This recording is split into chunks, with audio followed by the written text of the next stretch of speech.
Hi friend, welcome back to my channel. আমি Ruby, আর আজকে হচ্ছে তোমার মার্চ মাসের 11 তারিখ বুধবার। আমি আমার ব্লগটা স্টার্ট করছি। পুরো টাইম হচ্ছে 12:30 থেকে, আমি দুপুর 12:30 থেকে আমি আমার ব্লগটা স্টার্ট করছি। আর মেঘলা ওয়েদার, সেটাও আপনাদেরকে আমি দেখাবো একটু পরেই। মেঘলা ওয়েদার, আর ভালো লাগছে না, আজকে একটু ঘুম থেকে দেরি করেই উঠেছি বন্ধুরা। তা আজ শরীরটা খারাপ বলে আর কি করব, এখনও বাজার আনিনি, আর আমার রান্নাও আজকে বসেনি, দেরি হয়ে গেছে প্রচণ্ড। কাপড় কাচা হয়ে গেছে কিন্তু স্নান করা হয়নি, স্নানটা একবারে রান্নাবান্না সেরেই যাব। কিন্তু কাপড় কাচা হয়ে গেছে এমনি, খালি মাথাটাই এখনও ভেজাইনি। ওটাই মানে রান্নাবান্না করে সব কিছু রান্নাঘরে সব কিছু গুছিয়ে গেছে, তারপর স্নান করতে যাব পরে। আমি একটু বেলা করেই স্নান করি, কিন্তু কাপড়টা কেচে নিই সকালে, সেটাও আগে আপনাদেরকে বলেছিলাম বন্ধুরা। যাই হোক, আর এখানে ডাঁটা আর নিম পাতাটা সকালেই আমার হাজব্যান্ড এনে দিয়েছে বলে। আর নিম পাতার ডাঁটা দিয়ে আমি কী করব, এক্ষুনি এলো। গ্যাসের কাজ করে, গ্যাসের কাজে যায় আমার হাজব্যান্ড, তা গ্যাসের কাজ করে নিয়ে দোকানও আছে আমাদের গ্যাস ছাড়ায়, নিজের দোকানে বসে, মানে আমাদের দোকানে, আমার নিজের দোকান, মানে আমার হাজব্যান্ডের নিজের দোকান। তা ওখানেও গ্যাস ছাড়ায়, আবার গ্যাস ছাড়াতেও যায়। তা গ্যাস ছাড়িয়েই এক্ষুনি এলো, খুব গ্যাস ছাড়াতে খুব ভালো পারে, তাই এলো। তা আসার পরেই তারপরে বললো যে কী আনবো, কিছু ডিম আনবো না মাংস আনবো না মাছ আনবো, আমি মাছ আনো। মানে মেয়েটার তো ডাস্ট অ্যালার্জি, আর মেয়েটার খাবার দিকেও অনেক অ্যালার্জি বেরিয়ে যাচ্ছে, কিছু খেলেই ডাস্ট অ্যালার্জি প্লাস আবার কিছু খেলেও অ্যালার্জি বেরিয়ে যাচ্ছে। ওই কারণে বললাম তুমি একটু শুধু মাছই আনো, কাটাপোনা মাছ আনো, ওটা খেতে পাচ্ছে। কিন্তু এমনিতে কোনো রকম মাংস খেলেও সেটাও অ্যালার্জি বেরিয়ে যাচ্ছে, ময়দা খেলে সেটাও অ্যালার্জি বেরিয়ে যাচ্ছে। আমার মেয়ের এতটা অ্যালার্জি বেড়ে গেছে, মানে বেগুন তো বেরোবেই, সে তো বেগুন খেলে অ্যালার্জি বেরোবেই, এটা তো জানা কথা। তো যাই হোক, আর ওই জন্য বললাম যে তুমি কাটাপোনা মাছ আনো, প্লেন একটা ঝোল করব, ডাঁটা দিয়ে আলু দিয়ে তরকারি করব, প্লেন একটা মানে ঝোল ঝোল মতন তরকারি করব, আর নিম বেগুন ভাজবো। আর মেয়ে তো বেগুন খেতে পারবে না, তার জন্য মেয়ের জন্য আলাদা করে নিম পাতা ভেজে রাখবো, আলু দিয়ে মেখে দেবো, ওকে আলু সেদ্ধ করবো, আলু সেদ্ধর সাথে মেখে দেবো, মেখে নিম পাতাটা, আর আমরা নিম বেগুন ভাজা খাবো। আর মাছ দিয়ে ডাঁটা দিয়ে আলু দিয়ে তরকারি হবে, সেটাও আপনাদের সঙ্গে বন্ধুরা শেয়ার করব।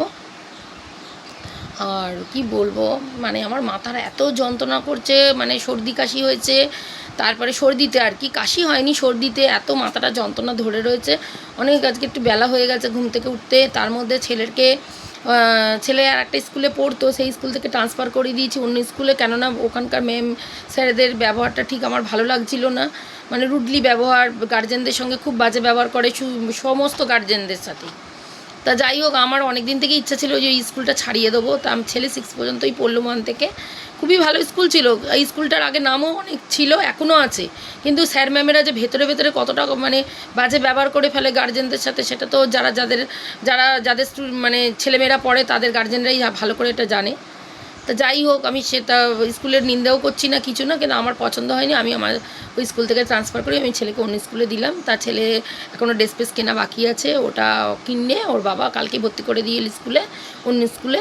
তা ও যাবে আজকালের মধ্যেই, আমার ছেলে স্কুলে যাবে আজকে, একটু পরেই ওর বাবার সাথে যাবে। ওই ফটো তুলতে হয়, স্কুলে জমা লাগবে, সেই ফটো তুলে নিয়ে যাবে, আর ড্রেসেরও মাপ দিয়ে আসবে, যাবে একবারে। তো যাই হোক, আমি আমার রান্নাবান্নাগুলো সেরে নিই। আর মেয়ে তো স্কুলে গেছে, মেয়ের এক্সাম আছে, পরীক্ষা চলছে, এক্সাম চলছে। আজকে ইংলিশ এক্সাম আছে, মানে চলছে আর কি। ও গেছে, এখনও আসেনি, অনেক ভোরবেলাই ওদের স্কুল যেতে হয়। তা যাই হোক, এখনও ফেরেনি। তা এখন এক্সাম চলছে বলে একটু তাড়াতাড়ি ছুটি হয়ে যাচ্ছে, নাহলে অন্য দিনে অনেক দেরি দেরি করে ছুটি হয়। যাই হোক, আর কি বলবো। আর আমিও তো পড়াতে বেরোই, আমিও পড়াই, সে তো আপনারা আগেই জানেন। কিন্তু এখন এই যেদিন থেকে আমার সুগারটা ধরা পড়েছে, সেদিন থেকেই আমার এখন অফ আছে পড়ানো। তো আমার হাজব্যান্ডই বলে আগে রেস্টে নাও, পরে পড়ানো যাবে, এখন তুমি একটু রেস্ট নাও। তো যাই হোক, আর আমার তো দোকানে তো জানেন তো, একটা আইসক্রিমের গাড়ি কিনেছিলাম আমি অনেক দিন আগেই। আইসক্রিম যেমন মিষ্টির দোকানে শাটার দেওয়া যেরকম আইসক্রিমের গাড়ি থাকে, যে কাঁচ দেওয়া, ওপর দিয়ে দেখা যায় কী কী মানে আইসক্রিম আছে, ওই রকমই বড়ো গাড়ি কিনেছি, আমার আর দোকানেই আছে।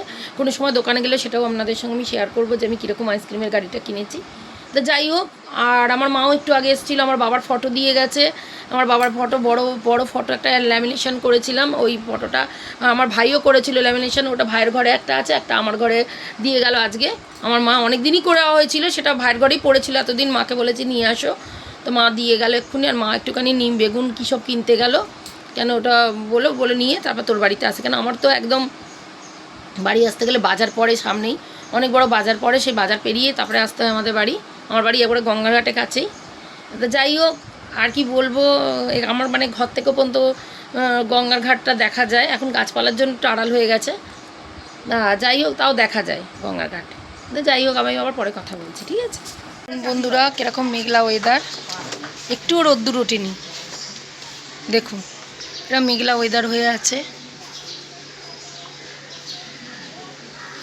চলুন আবার, আর একটা বেগুন গাছটা দেখুন কিরকম শুকিয়ে গেছে, জলটা দেওয়া হয়নি ঠিক মতো, তাই জন্য শুকিয়ে গেছে ওই বেগুন গাছটা। প্রত্যেক দিনই জল দেওয়া হতো, বেগুন গাছটা কদিন ধরে ঠিক মতো জল দেওয়া হচ্ছিল না।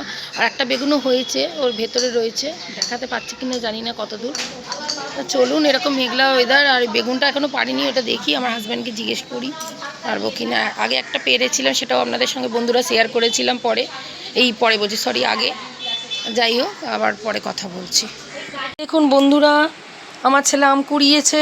এই দেখুন, এটা হিমসাগর আমের গাছ, যেটা সামনে এই যে গাছটা, এই যে সামনে যে গাছটা, এই যে দেখছেন, এই যে আম গাছটা, এই যে দেখছেন, এই যে আম গাছটা আছে সামনে, ওটা হিমসাগর আমের গাছ।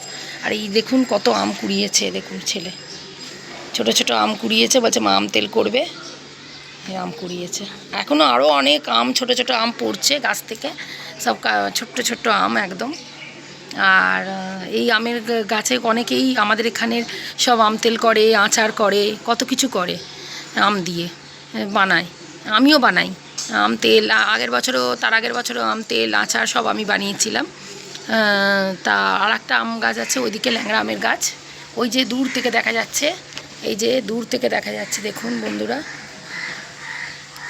এই যে দূর থেকে দেখা যাচ্ছে, ওটা ল্যাংড়া আমের গাছ। আর এটা সামনেটা হচ্ছে হিমসাগর আমের গাছ। আর এই যে তার আম, এই যে হিমসাগর আমের এই ছোটো ছোটো আমগুলো পড়েছে গাছ থেকে, আমার ছেলে কুড়িয়ে এনেছে। এই যে একদম আমাদের বাড়ির ঘরের কাছেই, দেখুন এই যে এই গলিটা, যে সামনে যেতেই, এই গলিটা নয়, এটা আমাদের বারান্দা, এই বারান্দা থেকে যেতেই সামনে বেরিয়ে এই দেখুন আম গাছ।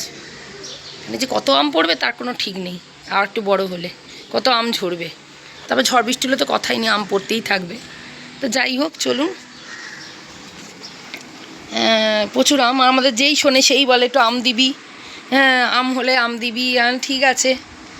আর আমার এই জানলাটা কেন বন্ধুরা খুলি না জানেন, এখানে সব মশা মাছি সব নানা রকম পোকামাকড় ঢুকে যাবে বলে আমি এই জানলাটা খুলতে পারি না, নাহলে সব এই খুললেই মানে পোকামাকড় মাছি মশা সব ঢুকে যায়, ভীষণ অসুবিধা হয়, তার জন্য খুলি না চট করে। তার মধ্যে এখন তো এই একটা বাইরে শোকেস দাঁড় করানো আছে এখানটা, তা ওই জন্যই আরও জানলাটা খোলা হয় না, একটা মানে হয়ে গেছে, হিঞ্জি হয়ে গেছে, ওই জন্য জানলাটা খোলা হয় না। একটু এগুলোকে পরে ঠিকঠাক করে তারপরে জানলাটা খোলা হবে। তো যাই হোক, চলুন, আর এখনও রান্না বান্না সব বাকি। আর বন্ধুরা যে কী জিনিস কিনেছিলাম, আমার ড্রেসিং টেবিল, সেটাও আপনাদেরকে আমি পরে দেখাবো। ড্রেসিং টেবিল ওয়ার্ড্রপ আমি মনে হয় দেখিয়েছি, খেয়াল নেই আগের ভিডিওতে, হয়তো আমার খেয়াল পড়ছে না। যাই হোক, আমি আবার পরে আপনাদের সঙ্গে শেয়ার করব যে আমি কী দুটো জিনিস কিনেছি, মানে একটা ড্রেসিং টেবিল কিনেছি, একটা ওয়ার্ড্রপ কিনেছি, ওটা আমি পরে দেখাবো। যদিও দেখেছেন বন্ধুরা, তো আমি পরে দেখাবো, ঠিক আছে। এই যে আমার ছেলে পড়ছে, মেয়েও এসে গেল, এই যে হাত দেখাচ্ছে ওনাদেরকে বন্ধুরা। তা ওই মেয়েও এক্ষুনি স্কুল থেকে এলো, এই দেখুন কেবিতে পড়ে, কেবিএস স্কুলে, কেন্দ্রীয় বিদ্যালয়ে পড়ে, ইংলিশ মিডিয়ামে আমার মেয়ে। আর ছেলেকে তো আমি ইংলিশ মিডিয়ামে অনেক ভর্তি করার চেষ্টা করেছি মেয়েদের স্কুলে, কিন্তু মানে মেয়েদের স্কুলটা হচ্ছে কোয়েট স্কুল, তা ছেলেকে ভর্তি করা অনেকবার চেষ্টা করেছি ছোটো বয়সে, কিন্তু মানে মানে কি বলবো, ভাগ্য সাথ দেয়নি, তাই জন্য স্কুলে ভর্তি করতে পারিনি। ছেলে বেঙ্গলি মিডিয়ামে পড়ে, মেয়ে ইংলিশ মিডিয়ামে পড়ে। তা যাই হোক, পড়াশোনাটা করলেই হলো, সে ইংলিশ হোক আর বেঙ্গলি হোক। তো যাই হোক, আমার ছেলে বেঙ্গলি মিডিয়ামে পড়ে এসছে ভালো স্কুল থেকে, 1 থেকে 6 হয়ে গেল, এখন ছেলের 7, এখন 7-এ উঠেছে ছেলে। আর মেয়ে তো 11-এ পড়ছে, মেয়ে 11-এ উঠেছে। এই তো মেয়ের আজকে ইংলিশ পরীক্ষা হলো। কেমন হয়েছে পরীক্ষা? বাহ, ভেরি গুড। ঠিক আছে বন্ধুরা, আমি আবার পরে কথা বলছি। যাচ্ছি, দেখুন। আর এই যে বেগুন দিয়ে নিম পাতা ভাজবো, আর মেয়ের জন্য একটু নিম পাতাটা ভেজে ওটা ও আলাদা করে তুলে রাখবো, ওটা আলু ভাতের সঙ্গে আমার মেয়েকে মেখে দেবো, আর আমরা নিম পাতা আর বেগুন দিয়ে ভাজা খাবো। আর ডাঁটা দিয়ে আলু দিয়ে তরকারি করবো, আগেই বলেছিলাম মাছ দিয়ে, সেটাও করবো, সেটাও আপনাদের সঙ্গে আমি শেয়ার করবো। আর এই যে আলু আর ডাঁটা সব কাটা আছে, তরকারি করবো। এখানে পেঁয়াজ কাটা আছে, আর এখানে এই ধনে পাতা আর টমেটো দেবো, ওই দিকে আছে, টমেটোটা নিয়ে আসবো ফ্রিজ থেকে। আর এই যে মাছ ভেজেছি, আর বাকি মাছটা ভাজবো, ভেজে তরকারি করবো। আর নিম পাতাটা ভাজবো, এই যে নিম পাতা আর বেগুন তো ভাজবো। চলুন তাহলে হয়ে গেছে। এই যে ডাঁটা আলুর তরকারি বসিয়ে দিয়েছি। প্রথমে পেঁয়াজ দিয়েছি, তারপরে দিয়েছি আলু আর ডাঁটা দিয়ে ভালো করে কষিয়ে, মানে এতে হলুদ দিয়েছি, লঙ্কার গুঁড়ো দিয়েছি, জিরের গুঁড়ো দিয়েছি, নুন দিয়েছি পরিমাণ মতো, অল্প টেস্ট হওয়ার জন্য অল্প, না দেওয়ার মতন চিনি দিয়েছি, দিয়ে ওটাকে ভালো করে কষাচ্ছি। এই যে এখন কষাচ্ছি। আর এদিকে মাছ ভাজা হয়ে গেছে, দেখুন মাছ ভাজা হয়ে গেছে, আর এদিকে ভাতও হয়ে গেছে। লাস্টে নিম পাতাটা ভাজবো, এই যে ভাতও হয়ে গেছে, আর নিম পাতাটা লাস্টে ভাজবো, সেটাও আপনাদেরকে আমি শেয়ার করবো। ঠিক আছে বন্ধুরা, মানে দিয়েছি নির জন্য। আর আমাদের এই যে নিম পাতা আর এর নিচে বেগুন আছে, এই নিম বেগুন ভাজবো। জায়গা পাইনি বলে গ্লাসে রেখেছি, বন্ধুরা কিছু মনে করবেন না। আর এই যে এখানে নিম পাতা ভাজছি, এটা মেখে আলু দিয়ে আলু সেদ্ধ দিয়ে মেখে দেবো। চলুন পরে কথা বলছি।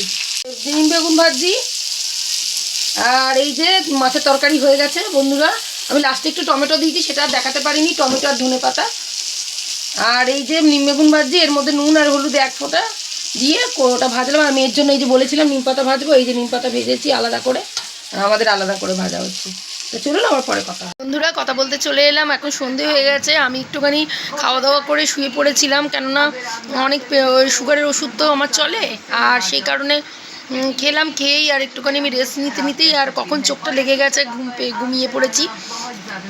তারপরে কিছুক্ষণের জন্য, বেশিক্ষণের জন্য না, 5 মিনিটের জন্য শুয়ে পড়েছিলাম, তারপরে উঠে পড়েছি।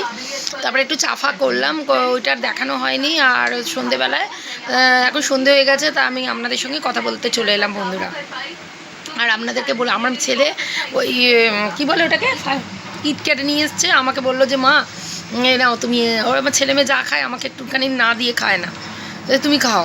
যদিও আমার সুগারে চলে না, তাও আমি, ওরা আমাকে দিল আদর করে, আমি তা খাই।